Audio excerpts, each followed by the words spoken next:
ഓഫീസിൽ നിന്നും വന്നതല്ലേ, കുഞ്ഞു കുട്ടിക്ക് പാല് കൊടുക്കുന്നതിന് മുമ്പ് തന്നെ കുറച്ച് ബ്രസ്റ്റ് മിൽക്ക് സ്ക്യൂസ് ചെയ്ത് കളയൂ.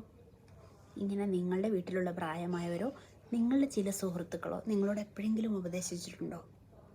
ഉണ്ടെങ്കിൽ അതിലെന്തെങ്കിലും സത്യമുണ്ടോ? അതിലൊരു സത്യവുമില്ല. നമ്മുടെ ശരീരത്തിനുള്ളിൽ നമ്മുടെ ബ്രസ്റ്റ് മിൽക്ക് സൂക്ഷിച്ചു വെച്ചിരിക്കുന്നത് റൈറ്റ് ടെമ്പറേച്ചറിൽ പ്രോപ്പറായിട്ടുള്ള ഹൈജീൻ മെയിൻറ്റെയിൻ ചെയ്തുകൊണ്ടാണ്. അതുകൊണ്ട് തന്നെ ശരീരത്തിനുള്ളിൽ വെച്ച് ബ്രസ്റ്റ് മിൽക്ക് സോറാവോ ബിറ്ററാവോ ഒന്നും ചെയ്യില്ല.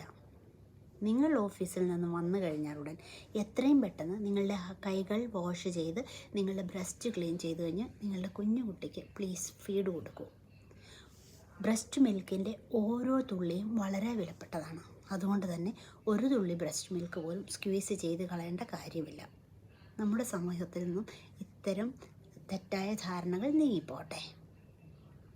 പുതിയതായിട്ട് മദേഴ്സ് ആവാൻ പോകുന്ന കുട്ടികൾക്കും ഓൾറെഡി കുഞ്ഞു കുട്ടികളുള്ള അമ്മമാർക്കും അവരുടെ അറിവിലേക്ക് നിങ്ങളിത് ഷെയർ ചെയ്യുമല്ലോ. നിങ്ങളുടെ കുട്ടികൾക്ക് വേണ്ടിയുള്ള സയൻസ് സപ്പോർട്ടീവായിട്ടുള്ള ഹെൽത്ത് ടിപ്സിന് എൻ്റെ ഈ യൂട്യൂബ് ചാനൽ സബ്സ്ക്രൈബ് ചെയ്യുക.